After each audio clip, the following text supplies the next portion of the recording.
Hi guys, this is lesson 9.2. We're going to talk more about graphing quadratic functions. Our objective in this lesson is to graph quadratic functions of the form y equals ax squared plus bx plus c. In this lesson, we're going to talk about how having different numbers in place of a and b can affect the graph of your parabola.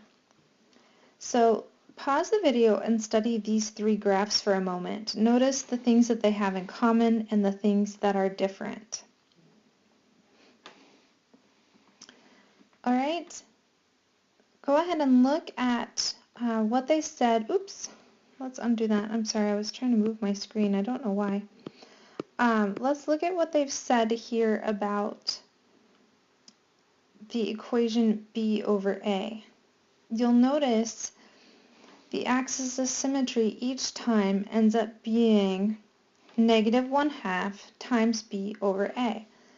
So because that always happens and it's consistent, we can use this as our formula for the axis of symmetry. Let's apply this to an example problem.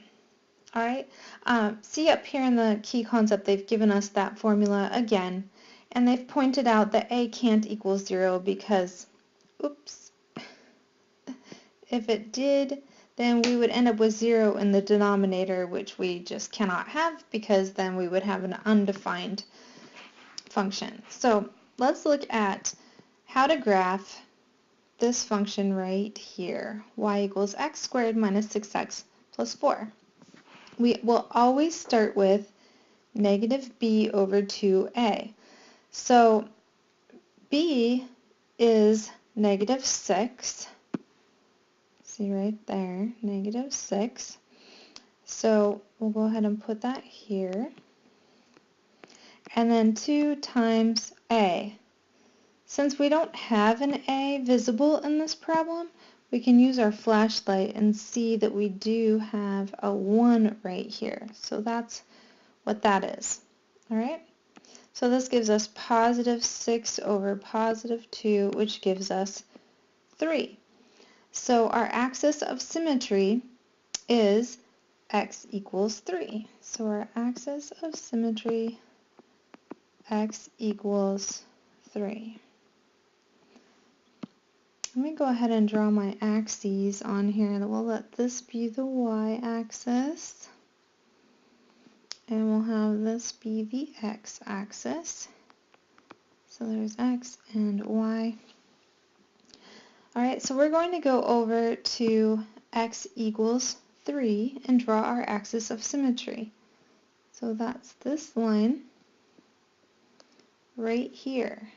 We do need to draw this line. This is going to help us know how to mirror our points. Alright, so this should be just a dotted line going down x equals 3. Now to find our vertex, we can just plug in 3 for every x in the equation and solve for y, because if you remember from a previous lesson, the vertex always goes through the axis of symmetry. So we could say that y equals 3 squared minus 6 times 3 plus 4.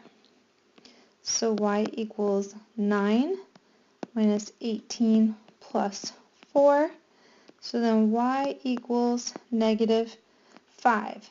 So that means our vertex is at 3, right?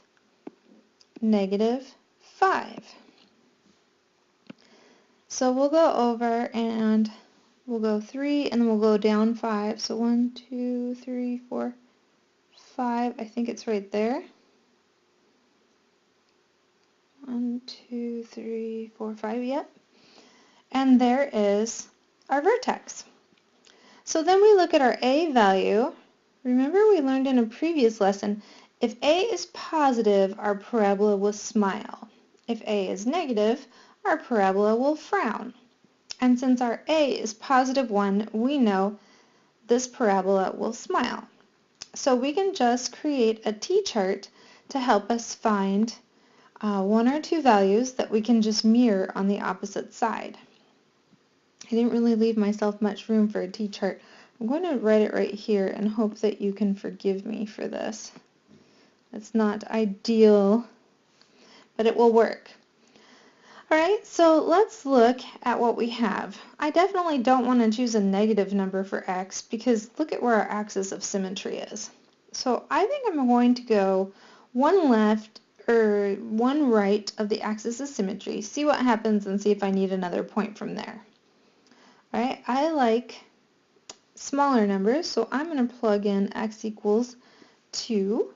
So then we just plug it in here and here. So y would equal 4 minus 12 plus 4, so that gives us negative 12. That can't be right. Silly me, that would actually be negative 4. So 2, negative 4 gives us a point here. Now we can just mirror it on the opposite side of the axis of symmetry. Now this doesn't give us a very good idea of what our parabola looks like. These points are a little too close together. So now I'm going to go ahead and try it by plugging in 1. So I'll do that down here in the got it area. So we do 1 squared minus 6 times 1. Sorry if you can hear my tummy growling. Plus 4.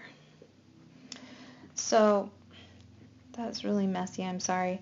1 minus 6 is negative 5, plus 4 is negative 1, so we'll have a point at 1, negative 1, and then it takes us 2 to the right to get to the axis of symmetry, so we'll go to 2 to the right after that, and now I feel like we have some pretty good points to help us have a good idea of what our parabola looks like.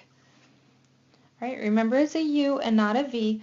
Pause the video and go ahead and try got it 1, A and B. For got it 1, you should have gotten a parabola that was frowning, and your axis of symmetry should be at x equals 2. The vertex is at 2, 2. And then for B, you could have several different types of answers, so we'll go ahead and discuss that one in class. For problem 3, we're going to use that falling formula that we saw in a previous lesson. Let's go ahead and read the problem first, though, so you can see why I would choose that formula. All right, it says, during a halftime of a basketball game, a slingshot launches t-shirts at the crowd. T-shirts launch with an initial upward velocity of 72 feet per second. The t-shirt is caught 35 feet above the court. How long will it take the t-shirt to reach its maximum height? What is the maximum height? And what is the range of the function that models the height of the t-shirt over time? This problem's asking us for a few things, but we could go ahead and start with the formula that we would use for something that is being launched into the air like this. So we would get h equals negative 16t squared. That should look familiar to you. And then we're going to go ahead and say plus the 72t that represents the feet per second. And this time we're actually going to have a plus 5 on here because we start at 5 feet. All right, so h is our height, t is time in seconds. So the first thing that we're going to do is find our axis of symmetry. The reason why is because the vertex happens on the axis of symmetry. And picture, here is what's happening. The t-shirt's launching up into the air and then it's falling back down. So the vertex is at the spot where it's going to reach its maximum height. Remember, we always have a max or a min at a vertex, and this one is going to have a max. So we go ahead and do our negative b over 2a formula. So in this case, that would be negative 72 over 2 times negative 16, which 2 times 16 is 32, so that would give us negative 32.